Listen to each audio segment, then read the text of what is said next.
Hey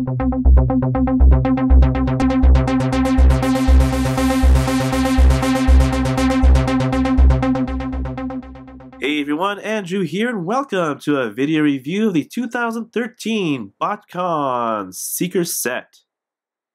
This is the bonus army builder set that consists of Sunstorm in the middle, Hotlink on the left, which is the purple jet, of course, and Bitstream on the right, which is a very cool teal color.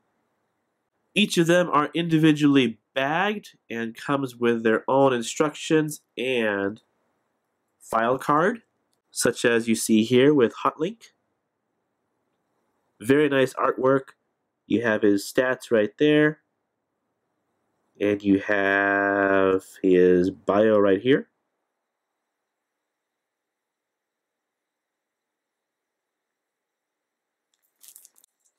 Here we have Bitstream. Here is his technical data, and here is his bio.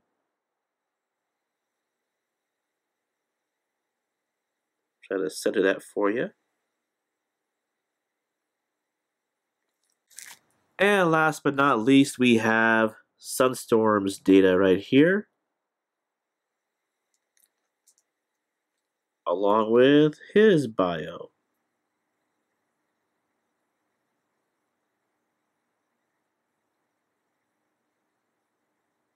Very nice artwork on all of them.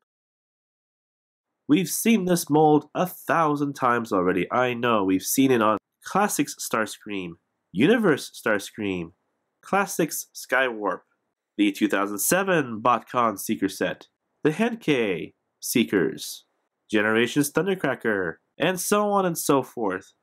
So this mold has gotten a lot of use. But that's not to say that it's a bad mold. I actually like it a whole lot. Although I have to admit, I do wish that Starscream, Thundercracker, Skywarp, and the Coneheads were more along the lines of Voyager class toys, but as they are, as deluxes, they're really not bad, and this is really a fun mold. And one thing to remember about these is that they are not the Rainmakers. Although Sunstorm is said to be a Rainmaker, I wouldn't hold that as being written in stone, but that's entirely up to you. But I consider these to be a completely different set of Seekers. They're their own separate trio. So let's take a look at these individually, starting off with Sunstorm here. And I thought he was going to be my favorite one, but he isn't. And it's not too bad of a toy. I like the way he looks. I really dig yellow, and I like the color scheme on him, but I don't know, yellow is too bright and happy of a color to be on a Decepticon death machine, basically. So that's entirely up to you. It's not bad. I'm not saying it is. I don't hate it. I do like it. It just looks a little out of place for a Decepticon, but you know, your mileage may vary on that, of course. So that does not take away the fact that this is a very, very cool toy. Here's a look at the undercarriage here. So there you go. That's Sunstorm for you.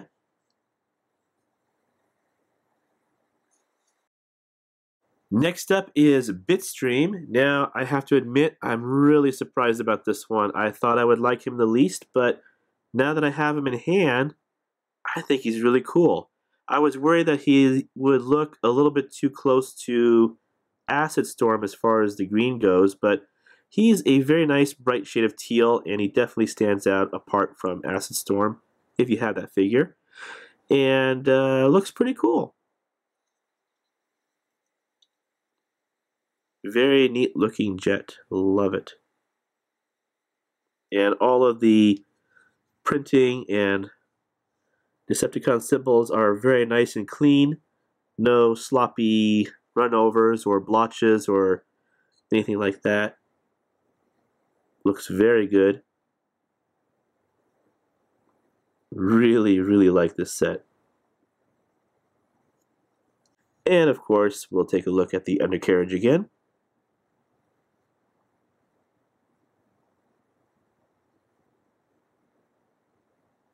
Very nice.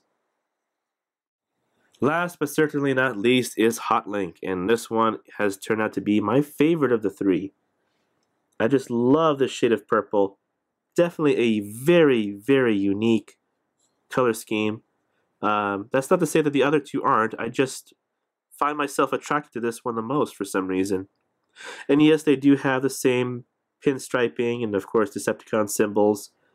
You know, they share the same accent colors, and that's okay. Some people might not like that, but I like it because it just shows that these three seem to belong together. There's a sort of uniformity between the three of them that I like. And, you know, you have your Autobot twins, such as Sunstreaker and Sideswipe, and these can be the Decepticon triplets. So, you know, you can make them as you see fit. But there's no denying that they do look cool, and everyone's going to have their favorite. It could be the green one, or the yellow one, or even this one. I know that Sunstorm is extremely popular, and a lot of people have bought this set exclusively for him. But these guys are all nice. They're all very nicely done. So it's definitely, in my opinion, worth the money. They're not inexpensive by any means, but they're definitely a cool purchase if you like the Seeker mold and you like to collect them. Since these are the same Seeker molds we've all seen before, there's no point in showing the transformation because it's basically the same. Now that you've seen a close-up of each of the three Seekers, let's check them out in robot mode. And before we do that, I'd like to mention that when transforming these guys, these little black bits right here that hang out on the tail fins here, and perhaps this bit right here, you want to be very careful with when transforming. When you transform them to robot or to plane, do not press down on either of those bits. Push it forward or push it back like that instead, but don't push on the top there because that bit can break off if the plastic is brittle. And here they are in robot mode, and I have to say, man, they look good. I don't know which one I like more, their plane modes or their robot modes. They just look good. And the same can be said for pretty much all the Seekers, to be honest with you. And once again, the deco is the same on all three, just their primary colors are different. And despite the mold being used so much and having been revived a little bit as well, the joints on each and every one of these is very tight. So tight that I have to be careful transforming it because I'm afraid of damaging the joints. But that's not necessarily a bad thing. I'm really happy that they're very tight. Tight joints are a good thing because nobody wants a floppy mess of a robot. So despite the design dating back all the way to 2006, Hasbro has done a great job maintaining this mold. And again, since these are based on the same Seeker designs we've seen before, their articulation is exactly the same. So in conclusion, are these figures worth getting? Well, that depends how much you like the Seeker mold. The price of admission is not cheap since these are Botcon figures. They go for quite a bit on eBay, and a lot of the online retailers have sold them all already. I got mine at Big Bad Toy Store for a pretty good price. But as figures themselves, I really dig them a whole lot. I love the Seeker molds. I love the Seekers in general. I like playing with these. I never get tired of them. And it just shows that a good design never really gets old. So if you want them, keep an eye out for a good price for them. I hope you enjoyed this video review. Thank you for watching, and I'll see you guys next time.